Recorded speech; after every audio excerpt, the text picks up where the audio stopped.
Bienvenidos a No los olvidamos, puente de amor para la Iglesia con la Fundación ACN. En este espacio honramos a los hombres y mujeres valerosos de nuestra Iglesia que llevan el amor de Cristo a quienes más lo necesitan. Conoceremos historias sorprendentes de estos héroes silenciosos de nuestra Iglesia Católica. Atendamos. ¿Cómo es la gente de Mozambique? Ahí hay diferentes etnias, la gente, en qué se ocupa y la gente que come, la gente en qué trabaja, cuántos más o menos son cristianos, cuántos son de otras religiones, ¿cómo es un poco la gente de Mozambique?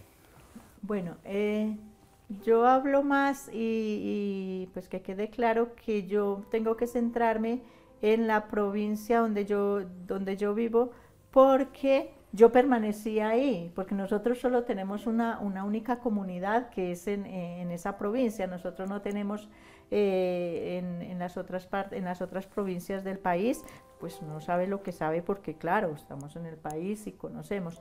Pero hay muchas etnias.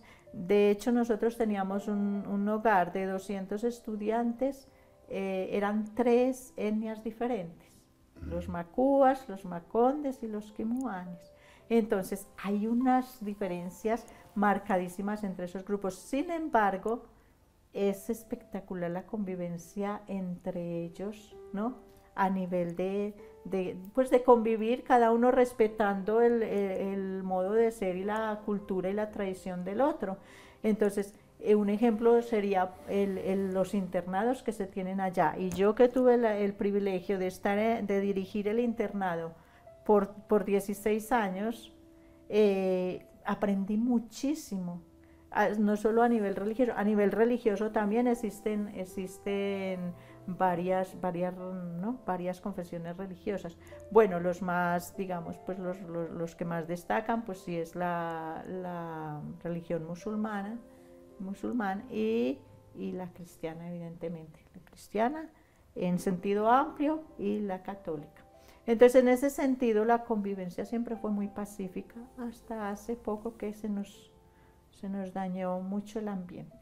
¿Y en qué consiste, un poco a grandes rasgos, dentro de lo que se puede, conocer el conflicto en Mozambique?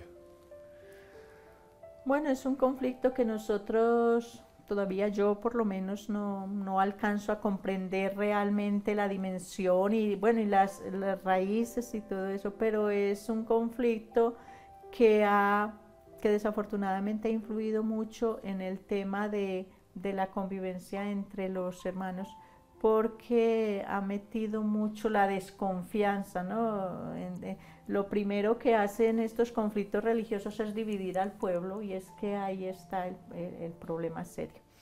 Entonces, pasamos de un conglomerado de gente, un pueblo que era pacífico, un pueblo que convivía bien con sus dificultades. Claro, yo no quiero decir con esto pues que no había problemas, no, sino que era mayor la fuerza de la tolerancia de que cualquier dificultad o cualquier diferencia que pudiera marcar una desaveniencia entre las religiones o entre las etnias. Y entonces no tenemos muchas bases porque el conflicto no está definido, pero sí es un conflicto que ha fragmentado mucho la relación entre las confesiones religiosas, porque siempre hay una acusación de unos y de otros, si son estos o si son los otros los que están provocando. Entonces ha sido una cuestión que todavía está por definir. Yo sigo pensando que es un conflicto más político y económico que conflicto religioso, pero bueno, de esto pues habría mucho que hablar. ¿Y cómo la ha afectado a usted este conflicto? ¿Qué ha tenido que experimentar, qué ha tenido que modificar en su actividad misionera a raíz de esta dificultad del pueblo mozambicano? Sí, mire, una de las cosas que yo tengo claro en mi vida es que todo lo que sucede o nos enseña, ¿no?, para aprender cosas nuevas, pero también nos enseña a desaprender, ¿no? Porque es que uno en la vida, es verdad que pienso yo, ¿no?, el proceso no es solo de aprender, y lo duro no es aprender, hay veces lo duro es desaprender. O sea, que vas con unas ideas, ¿no? Con unas ideas, con unos proyectos claros y piensas que tu misión tiene que ser así, que va a salir este efecto, que va a salir lo otro y que vas a conseguir eso. Y cuando uno llega allá y se encuentra con semejantes panoramas, uno ve que no es, tiene uno como que vaciarse. Entonces la experiencia que para mí ha sido como vaciarme de todo ese contenido que yo llevaba. Y entonces, en todos estos años misioneros, como quitar esos preconceptos, esas ideas, ¿no? Por ejemplo, hay veces que se tiene una idea de que, ay, África, ay, va para África y qué tanto sufrimiento y tanta cosa. Es verdad, eso es la realidad, pero es que África no es solo sufrimiento, es que África es ritmo, es color, es cultura, es vida, y a mí eso me apasiona. Entonces, en ese sentido he tenido que dejar unos preconceptos, me ha ayudado. A nivel espiritual, aprender mucho de estos pueblos, la confianza en Dios, pero una confianza, yo digo que es como una confianza limpia, como una confianza pura en el sentido de que ellos no tienen muchos medios y muchas cosas, no se estudia mucho, no se tiene mucha teología y mucha cosa, pero ellos, es que yo pienso que ellos viven a Dios como muy, no sé, como muy llano, muy simple, y a mí eso me fascina. Y yo voy a decir una experiencia que yo tuve la primera Navidad que nosotros pasamos allá.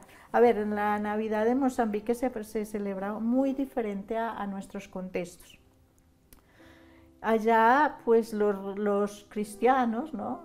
Los católicos, en nuestro caso, bueno, pues es lo que nosotros celebramos normalmente, pero en el ambiente pues no se celebra la Navidad, porque hasta hace poco era el pueblo musulmán era mayoritario, entonces pues no había este movimiento todo. Entonces resulta que la primera Navidad pues lo hicieron, digamos, pues como al vivo, ¿no? Entonces era en nuestra iglesia no había energía, claro, no había, entonces era todo a luz de vela. Pero esa noche había una luz de luna extraordinaria.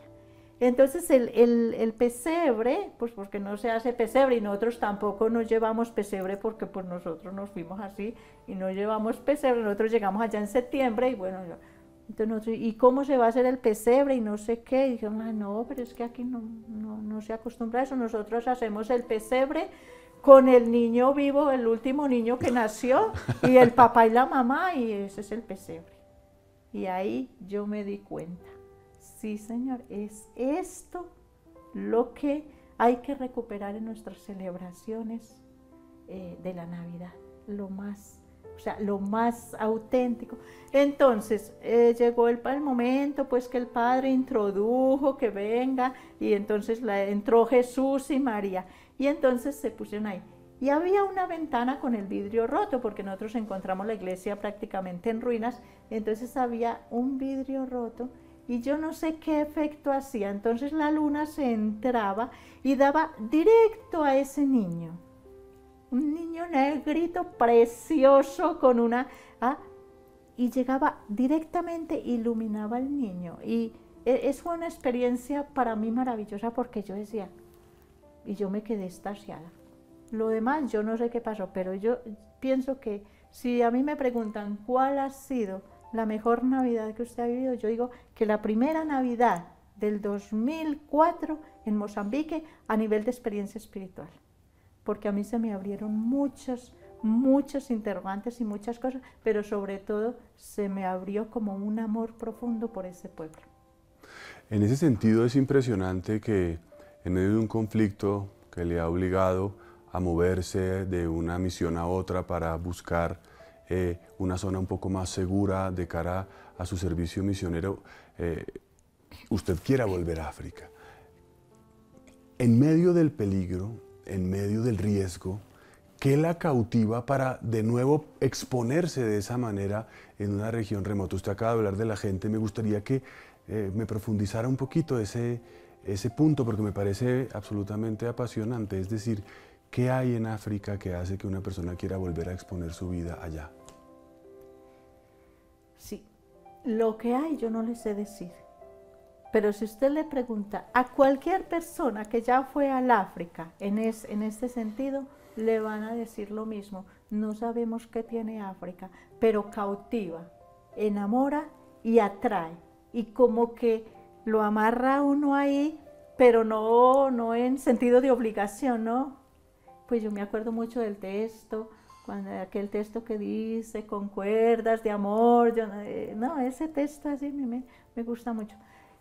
A mí lo que me apasiona de estar allá en el África y de querer volver es simplemente caminar con el pueblo, caminar con el pueblo. Y se camina en las buenas y se camina en los momentos en que no son tan buenos. Y el pueblo es muy fiel en el sentido de que tienen como una intuición de que Dios está, pero ellos no lo saben expresar, ¿no? Pero ellos siempre... el Señor es que sabe. Hay una expresión mozambicana que a mí, bueno, pero en el contexto donde yo me muevo, ellos dicen, hermana, no se preocupe, por encima de Dios no hay nadie. Y eso lo repiten constantemente. Y yo digo, es verdad. Y yo me he encontrado con Dios en esa gente. ¿Por qué? Porque es que yo veo que es el pueblo, sabe vivir todos los momentos pensando pues que Dios está presente. Miren, cuando en la Eucaristía todos los días, y esto a mí es que me llega muy profundo, y yo creo que yo lo he dicho como 1000 veces, me llega tan profundo cuando el Padre pues ya se le llega y saluda al pueblo y dice, el Señor esté con ustedes, y el pueblo responde, Él ya está en medio de nosotros. O sea, la respuesta es en portugués, Él está en medio de nosotros. Y entonces a mí es que esto me parece una constatación de que es verdad, que es que el pueblo se cree que Dios está con ellos. Yo no he oído ningún mozambicano que se cuestione digamos, la existencia de Dios. ¿Es bueno o no es bueno? Eso yo no lo juzgo desde los parámetros ni intelectuales ni nada de eso. Es que esas experiencias no se pueden someter a una cuestión, ¿no?, racional, pero es una cuestión de vivencia. Y yo pienso que es lo mejor que le puede pasar a uno, es estar convencido de que Dios está en medio de nosotros. Y el pueblo lo tiene claro. Y yo creo que es en ese Dios y en esa experiencia que yo me siento plenamente identificada y yo quiero estar allá. ¿Hasta cuándo? Hasta que el Señor quiera y hasta que el pueblo me necesite, y yo necesite al pueblo. Finalizamos este programa con esas historias que nos recuerdan lo valeroso que es vivir la fe en nuestros tiempos. Un poco como el Éxodo, lleno de pruebas y obstáculos, pero siempre guiados de la mano de Dios. Para conocer más sobre estas historias y cómo puedes ayudar, visita www.acncolombia.org.